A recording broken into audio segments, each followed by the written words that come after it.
ശബ്ദത്തോടെ ആ tempo traveller ആകാശത്തോളം ഉയർന്നു പൊങ്ങി, പിന്നെ നിലം പതിച്ചു. പരിസരവാസികളും ആ നാട് തന്നെ പേടിച്ചരണ്ട നിമിഷം.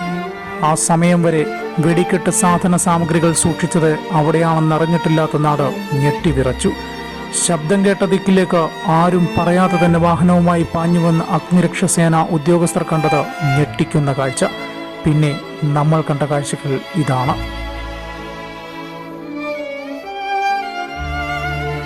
നുള്ളിപ്പെറുക്കിയും വായ്പയെടുത്തും ഒരു മനുഷ്യായുസിലെ മുഴുവൻ സമ്പാദ്യവും മാറ്റിവെച്ച് പണിത വീടുകൾ തകർന്നു കിടക്കുന്ന കാഴ്ച ഏറെ വേദനാജനകം.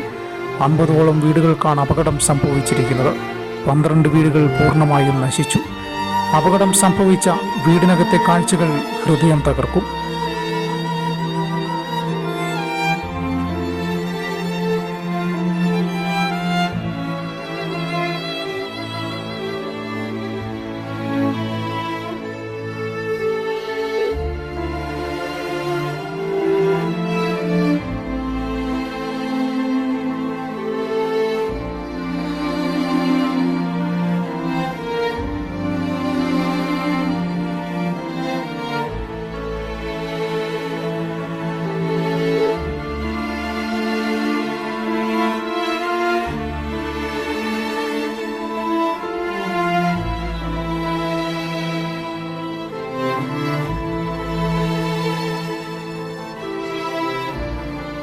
പുതിയകാവ് അമ്പലത്തിലെ ഉത്സവത്തിന് മാറ്റുകൂട്ടാൻ വർഷങ്ങളായി നടക്കുന്നത് വലിയ വെടിക്കെട്ടാണ്.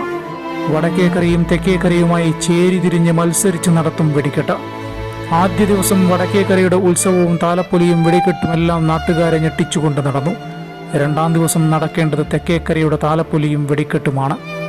വടക്കേക്കരയെ പരാജയപ്പെടുത്തണമെങ്കിൽ തെക്കേക്കര അവർ പൊട്ടിച്ചതിനേക്കാൾ വലിയ വെടിക്കെട്ട് അവിടെ നടത്തണം. പക്ഷേ ആ വെടിക്കെട്ട് നടന്നത് ഉത്സവ പറമ്പിലല്ല, ചൂരക്കാട് പ്രദേശവാസികളുടെ നെഞ്ചിലാണ്. ഭക്തിയുടെ പേരിൽ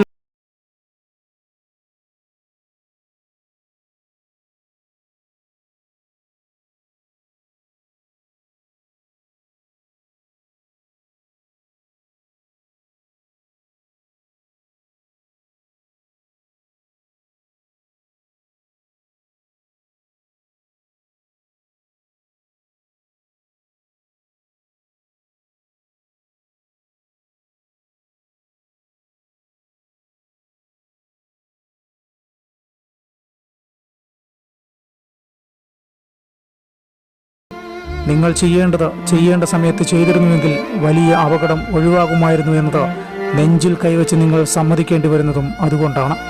ഉത്സവങ്ങൾ ഇനിയും വരും. പുതിയ കമ്മിറ്റികൾ ഇതിലും വലിയ വെടിക്കെട്ടുമായി കളം നിറയും. നമ്മൾ ആകാശത്ത് വാരി വിതറുന്ന വർണ്ണ വെടിക്കെട്ടിൻ്റെ മാസ്മരിക ലോകത്ത് അഭിഗമിക്കും. അപകടങ്ങൾ തുടരും, മനുഷ്യജീവനുകൾ പൊലിഞ്ഞേക്കാം. അപ്പോഴും നമ്മൾ ഈ വിഷയത്തിൽ മാത്രം ഒരിക്കലും കർശനമാകാത്ത നിയമത്തെപ്പറ്റിയും അപകടത്തെപ്പറ്റിയും അടുത്തുള്ള ചൂടുള്ള വാർത്ത വരുന്നതുവരെ ചർച്ച ചെയ്യും.